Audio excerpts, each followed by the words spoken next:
तो hello student, welcome back in my YouTube channel. आज की वीडियो में हम लोग बात करने वाले हैं एक्सरसाइज 1.2 का क्वेश्चन नंबर 3 का क्वेश्चन नंबर 1। उसमें आपको दिया गया है, देखिए क्वेश्चन नंबर 3 में टोटल 3 क्वेश्चन है।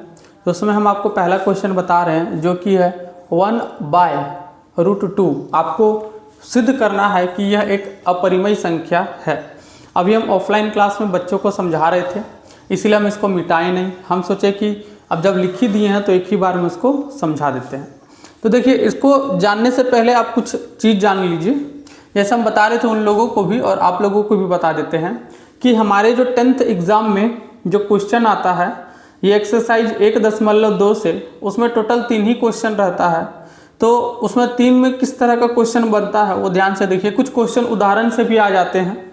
जैसे आपको पहला तरह का क्वेश्चन रहेगा कि सिद्ध कीजिए कि √2 एक अपरिमेय संख्या है। सेम उसी तरह सिद्ध कीजिए कि √3 एक अपरिमेय संख्या है। सेम उसी तरह बोलेगा सिद्ध कीजिए कि √5 एक अपरिमेय संख्या है।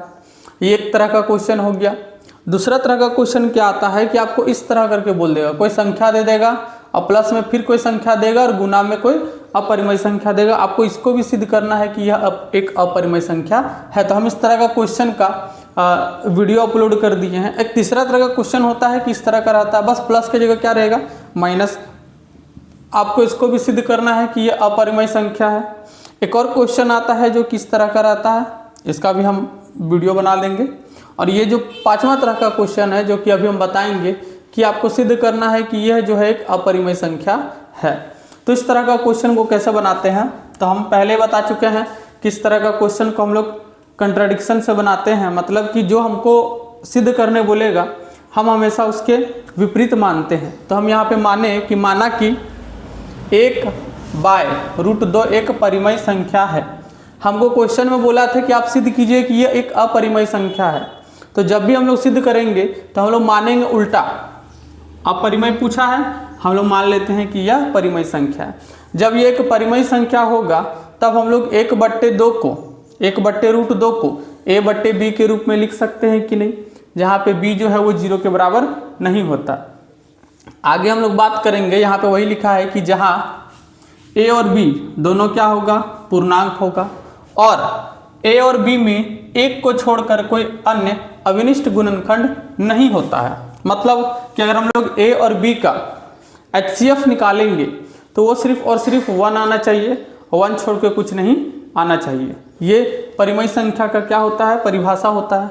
अब हम लोग क्या करते हैं कि सेम उसी चीज़ को यहाँ पे लिख दिए। अब इसको हम लोग क्रॉस मल्टीप्लाई किए। क्रॉस मल्टीप्लाई कैसे होता है, ये फ्रैक्शन का हर से ये फ्रैक्शन का अंश को गुना किया जाता है तो ये आता है, और इसके हर से इसके अंश को गुना करेंगे तो ये आता है। अब दोनों साइड जो है वो हम वर्ग कर देते हैं। वही यहाँ पे लिखे हैं कि दोनों तरफ वर्ग करने पर, दोनों तरफ अगर वर्ग करेंगे तो b का वर्ग हो जाएगा b² और √2 a का वर्ग हो जाएगा, √2 का वर्ग हो जाएगा 2 और a का वर्ग हो जाएगा a²।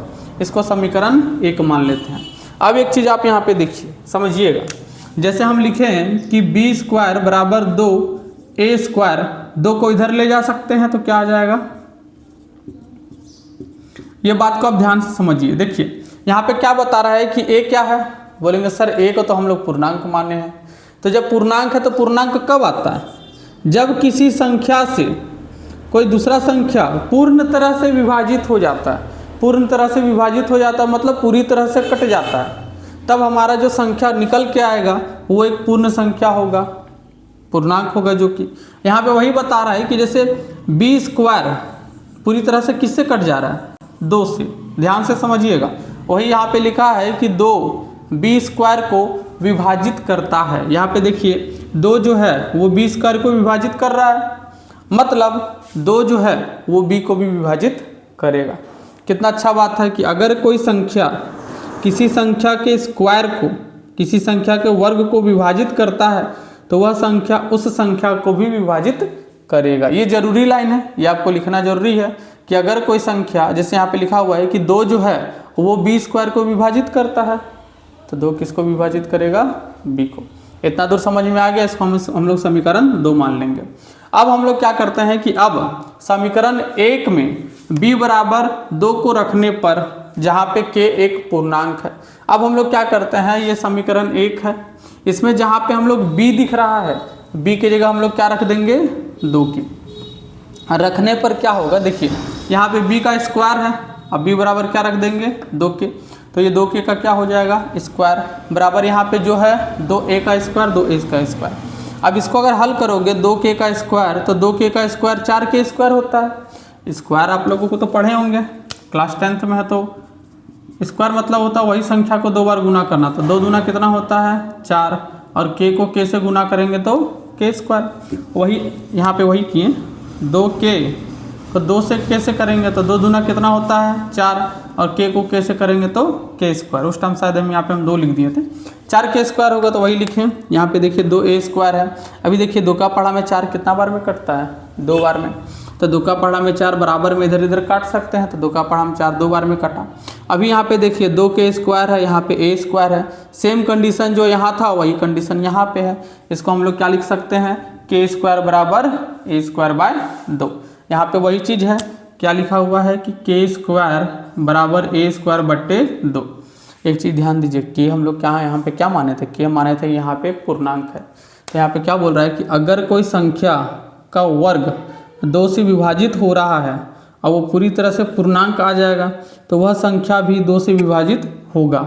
वही चीज़ अभी पहले पढ़े थे, तो यहाँ पे लिखा है कि यहाँ पे 2 जो है वो a स्क्वायर को विभाजित करता है, तो अगर 2 a स्क्वायर को विभाजित करेगा तो 2a को भी विभाजित करेगा। ये हमारा समीकरण 3 आ गया। अब थोड़ा समीकरण 2 और समीकरण 3 को लेके चलिए, और ये जो लाइन लिखे थे इसको लेके चलिए। देखिए हम यहाँ पे लिखे थे कि a और b दोनों पूर्णांक है, और a और b में एक को छोड़कर कोई अन्य अभिनिष्ट गुणनखंड नहीं होने वाला। लेकिन हम यहाँ पे क्या दिख रहे हैं कि 2 जो है वो b को भी विभाजित करता है, और 2 जो है वो a को भी विभाजित करता है। तो हम लोग ये नहीं बोल सकते हैं कि सर a और b दोनों का HCF 2 निकलेगा।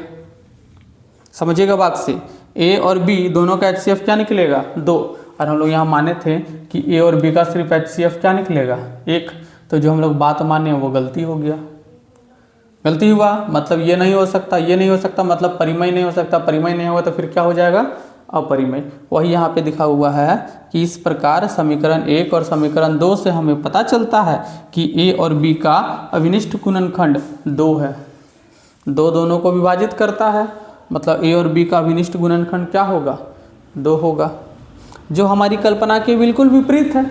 हम लोग यहाँ क्या माने थे कि अभिनिष्ट गुणनखंड सिर्फ 1 होगा, यहाँ पे अभिनिष्ट गुणनखंड क्या आ गया, 2। हमारा कल्पना का बिल्कुल विपरीत है, मतलब जो हम लोग माने थे कि ये परिमेय संख्या है तो परिमेय संख्या नहीं होगा। जब परिमेय संख्या नहीं होगा तो ये क्या होगा, अपरिमेय। वही यहाँ पे लिखा हुआ है कि 1/√2 फिर क्या होगा, अपरिमेय संख्या होगा। आई होप आपको ये वीडियो समझ में आ गया होगा। इसी तरह का और भी वीडियो देखने के लिए हमारे चैनल को सब्सक्राइब कर दें।